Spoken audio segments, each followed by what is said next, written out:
If you want to see my videos in a quality video and high resolution, open in your video, click on this gear icon and click on this quality option and choose 720p or 1080p. So if you use this quality, then your video will run in a high quality video and with proper resolution and quality. Thank you.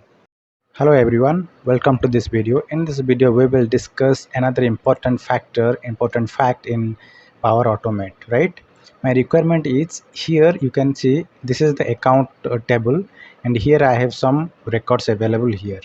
And for these accounts, if you go to if you want I just want to tell you, I have an account called as Infosys. If I'll click this I, then you can see this is an account exist in my system, and there is another an account exist in the system called as Wipro. So this is an account, and Infosys is also an account in the account table. Now if you go to contact record, there are many contacts here.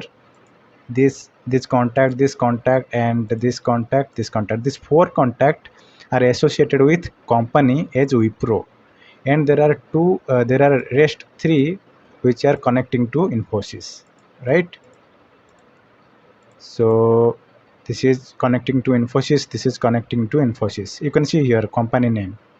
Now my requirement is, I want to update all these Wipro account name which are associated with this contact records. So all these Wipro must be updated with Infosys. But the catch is here, if you open this contact record, the account name is a lookup control, right? So it's not a text box or simple text. It is a lookup control, lookup field which is pointing to another account record. So when we are working with this account name or any lookup field, then there might be some scenario that we have to consider, otherwise it will not work properly, right? So let us see how it works. So first, to update these records, contact records where the account is Wipro, I have to retrieve all these records having company name as Wipro first, the first step. Next I have to retrieve the account Infosys details, because I want to update this Infosys account details in all these records. So how I have built that, let me show you. First I have taken a trigger to manually trigger the flow. Next I am retrieving all the contacts whose account name is Wipro. Now this is the filter, this is the table. The filter is given as underscore parent customer ID underscore value, right? Now how I come to know this field name, you have to go here and open a specific contact record to see what is the logical name of uh, this field, right? Because I want to match the account name should be Wipro. So I will just enable this level up application, and I will enable this logical name. If you see here, you can see the logical name is parent customer ID. Now if you copy this parent customer ID and immediately paste here, it will not work, because in Power Automate the format of a field is different. So you have to add a underscore at the first step, then paste your field value that you have copied, then underscore value. So this will represent the account ID which is associated with this contact record. Now I want to filter the account field equal to, this is the GUID of the Wipro account. So how to know that Wipro account? I have to, let me switch off this. I will go to Wipro account and I can copy the ID here. In the browser you can see the ID is available. Now I can copy this ID and paste there. So this is my Wipro account ID. That means in this action, I am retrieving all the contacts whose account is associated with this Wipro account. So this is the Wipro account primary key, and this is the field which is pointing to that account from this contact record. Now this is a step which retrieves multiple records. So this is a list kind of step. So it will retrieve these records. how many records it will retrieve? It will retrieve 4 records, 1 2 3 4, because all these 4 records are connecting to Wipro, and I am filtering these 4 records from contact record using this filter condition, right? Now you have to use without any quote here, and you have to use correct field here.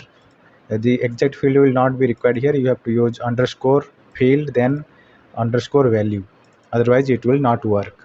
People are doing mistake directly pasting the field name here, logical name here. Now next thing is, once it is retrieved, I am getting the account record, which is nothing but the Infosys record, because I want to update this Infosys record with all of these contact records, right? So I'm retrieving using primary key of this account Infosys. How I retrieved this row ID? If I will go to a Infosys record, this is my Infosys account, and I can also copy the ID here. So for every record, I can find the record ID in the browser ID query string, right? I have copied this and pasted here. So this step is retrieving the account record where row ID is this, and this row ID is nothing but the row ID of Infosys account.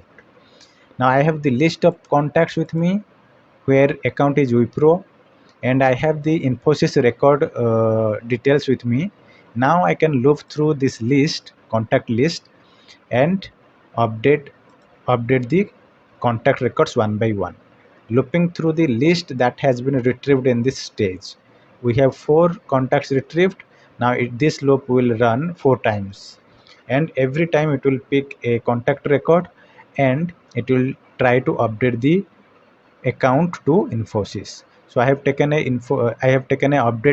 update row action here in the loop, and here I am choosing table name as contact and row ID, because every update operation requires a row ID or table ID, right? Record ID.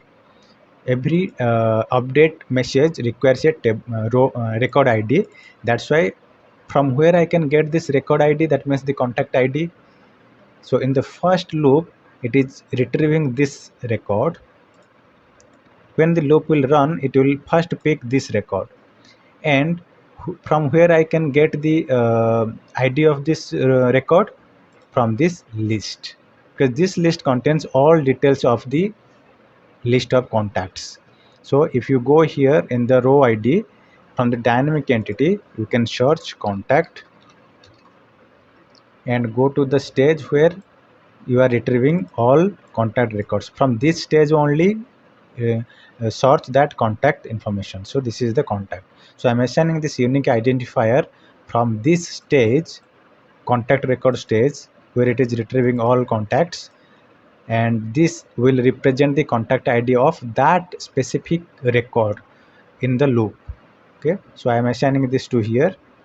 And in the company name, as I want to update this company name, which is pointing to account, which is represented as this one, which is represented as this account name lookup. So I'm updating slash accounts, which is the logical plural name of this account entity table, then slash, then account GUID. So from where I get this is received from this step, Infosys record, right? So if you go here, you can search here account and get the account record named as Infosys. This is the step. And if you go down, you can see account unique identifier of the account.